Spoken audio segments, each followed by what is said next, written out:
Hello बच्चों, कैसे हैं आप लोग। आई होप कि आप अच्छे होंगे। आज हम लोग पढ़ेंगे कक्षा 8वीं इतिहास अतीत से वर्तमान, अध्याय 7वां है ब्रिटिश शासन एवं शिक्षा। तो ये रहा हमारा अध्याय ब्रिटिश शासन एवं शिक्षा।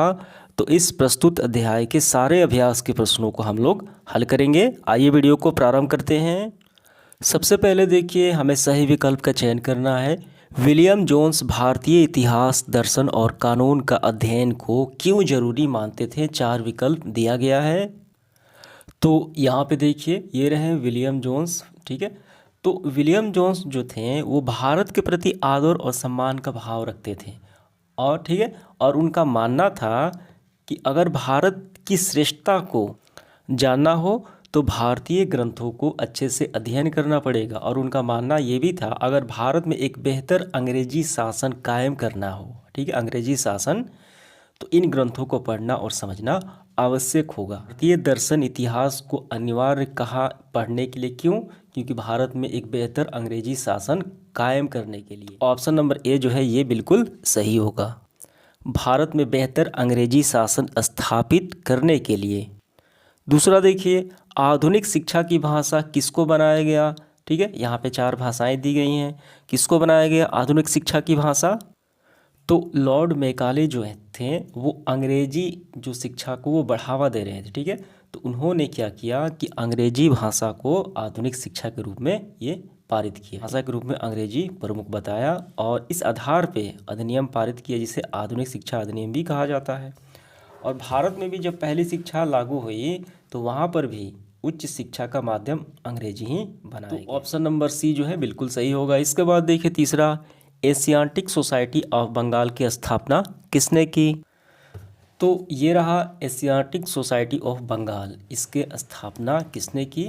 विलियम जोन्स ने की। ठीक है, यहाँ पे देखिए जोन्स साहब यानी विलियम जोन्स साहब ने अपने इस काम को व्यवस्थित करने के लिए कलकत्ता में 1784 में एशियाटिक सोसाइटी ऑफ बंगाल का। चौथा सवाल देखिए, औपनिवेशिक शिक्षा ने भारतीयों के मस्तिष्क में हीनता का बोध पैदा कर दिया है। गांधी जी ऐसा क्यों मानते थे? तो यहाँ पे देखिए गांधी जी ने कहा औपनिवेशिक शिक्षा ने भारतीयों के मस्तिष्क में हीनता का बोध पैदा कर दिया। इसके प्रभाव में आकर यहाँ के लोग पश्चिम सभ्यता को श्रेष्ठतर मानने लगे हैं। ठीक है, और अपनी संस्कृति के प्रति उनका गौरव भाव नष्ट हो गया है। ठीक है, तो ऑप्शन नंबर ए हमारा बिल्कुल सही होगा। इसके बाद देखिए हमें मिलान करना है यानी जोड़ा बनाना है। दूसरा, निम्नलिखित के जोड़े बनाइए। विलियम जोन्स, तो विलियम जोन्स तो थे वो भारत के सभ्यता संस्कृति इस सबके क्या थे, सम्मान किया करते थे। तो इसका हो जाएगा ये दूसरा। रविन्द्रनाथ टैगोर ये प्राकृतिक परिवेश की शिक्षा के लिए ये प्रेरित करते थे। ठीक है, तो यहाँ पे देखिए टॉमस मैकाले जो थे ये अंग्रेजी शिक्षा को ये प्रोत्साहन करते थे। तो ये हो जाएगा। ठीक है, और यहाँ पे महात्मा गांधी अंग्रेजी शिक्षा को ये विरुद्ध में थे। ठीक है, वो नहीं चाहते थे कि अंग्रेजी शिक्षा हो। ठीक है, ये होगा। अब पाठशालाएँ हो जाएंगी गुरु। उस समय पाठशालाएँ ही गुरु होती थी। ठीक है, यानी सिखाने का कार्य करती थी उस समय। ये आपका हो गया। इसके बाद आगे बढ़ते हुए देखिए सवालों को हल करेंगे। भारत के विषय में विलियम जोन्स के विचार कैसे थे, संक्षेप में बताना है। इसका आंसर हम यहाँ से करेंगे। विलियम जोन्स भारत के प्रति आदर और सम्मान का भाव अपने मन में रखते थे। वे मानते थे कि प्राचीन काल में भारत अपने वैभव के शिखर पर था। अगर भारत की श्रेष्ठता को जानना है तो उस समय लिखे जाने वाले महान भारतीय ग्रंथों, वेद, उपन्यास, स्मृति, धर्मसूत्र, ठीक है, को पढ़ना जरूरी है। उनका मानना था कि अगर भारत में एक बेहतर अंग्रेजी शासन व्यवस्था अगर कायम करना हो तो इन ग्रंथों को पढ़ना और समझना आवश्यक है। बस यहाँ तक इसका आंसर हो गया। ठीक है, दूसरा देखिए, टॉमस मैकाले भारत में किस प्रकार की शिक्षा शुरू करना चाहते थे, इस संबंध में उनके क्या विचार थे। तो टॉमस मैकाले भारत में अंग्रेजी शिक्षा को शुरू करना चाहते थे। ठीक है, तो ये बात आपको लिखनी है। और उसके बाद यहाँ से लिखना है, मैकाले ने अपनी पक्ष अर्थात वैज्ञानिक एवं तकनीकी शिक्षा का प्रसार काफ़ी मजबूत से रखा। इस शिक्षा के लिए भाषा के रूप में अंग्रेजी को प्रमुख बताया। वे कहते थे कि अंग्रेजी भाषा पढ़ने से भारतीयों को दुनिया की श्रेष्ठ जानकारियाँ मिल पाएंगी। मैकाले की इस मत को अंग्रेजी सरकार ने मान लिया, यानी अंग्रेजी को ही यहाँ पे वरीयता दिए जाने लगा। तीसरा सवाल देखिए, भारत में अंग्रेजी शिक्षा का उद्देश्य क्या था, उसका स्वरूप कैसा था। तो अंग्रेज के समय भारत में अंग्रेजी शिक्षा दी जाने लगी, तो उसका उद्देश्य किस पर्पस से दी जाने लगी, आइए इसका आंसर करते हैं। तो यहाँ पे देखिए, अंग्रेज शासक विलियम जोन्स मानते थे कि अगर अंग्रेजी शिक्षा दी जाए तो बेहतर अंग्रेजी शासन कायम करने में ये मदद मिलेगी, और वहाँ के ग्रंथों को अगर पढ़ा जाए तो, ठीक है। और मैकाले ने भी अंग्रेजी शिक्षा को अनिवार्य बताए हुए कहते थे कि अंग्रेजी भाषा पढ़ने से भारतीयों को दुनिया के सेठ जानकारियाँ मिल पाएंगी। तो कुल मिलाकर देखा जाए तो अंग्रेजी शिक्षा जो है भारत में अंग्रेजी शासन लागू करने के पर्पज से ही दी जाती थी। तो इसका आंसर कैसे करना है हमें, इसका आंसर हम इस तरीके से लिखेंगे।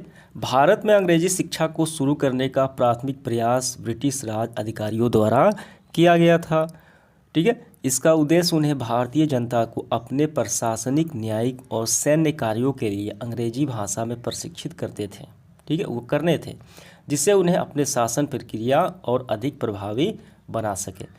वो तब तक उन भारतीयों को अच्छे से प्रशिक्षित नहीं कर सकते थे जब तक उन्हें अंग्रेजी ना आती हो, इसीलिए वो अंग्रेजी उन्हें ज्ञान देते थे, ठीक है, अंग्रेजी शिक्षा देने का प्रयास करते थे ताकि वो अपने शासन में उनका प्रयोग कर सके भारतीयों का।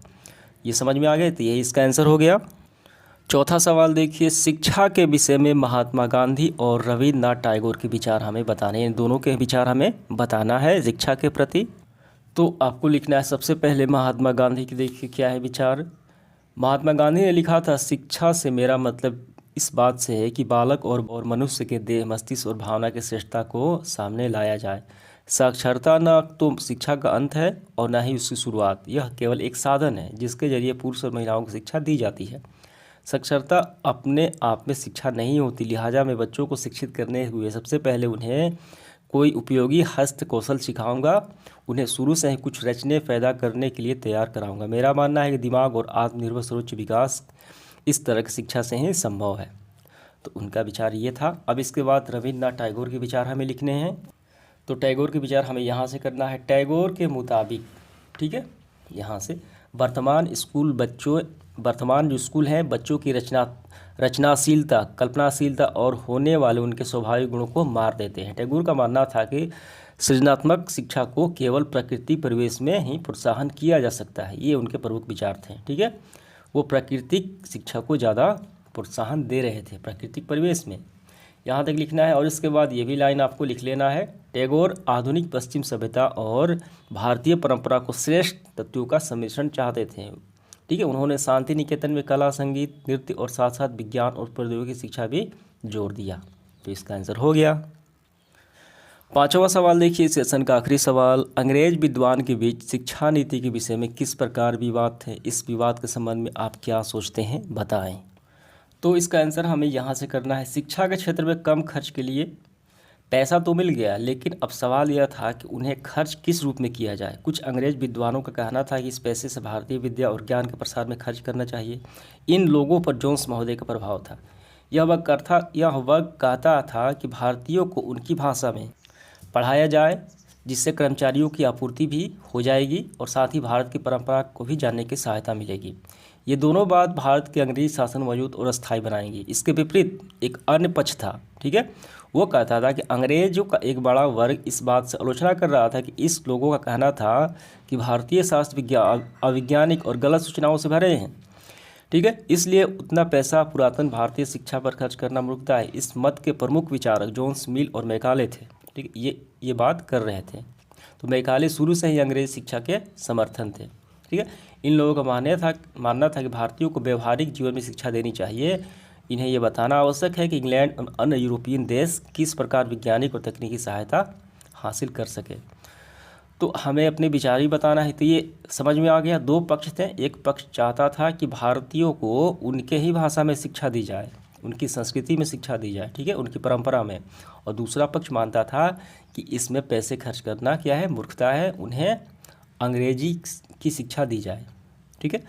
को अपने विचार भी बताना है। तो आपको लिखना है कि हम मानते हैं कि भारतीयों को उनकी भाषा में शिक्षा दी जानी चाहिए ताकि वो अच्छे से उनको समझ में आ जाए। बस यह इसका आंसर हो गया। तो समाप्त होता है सेशन। ये परीक्षा के दृष्टिकोण से नहीं है, ठीक है। धन्यवाद।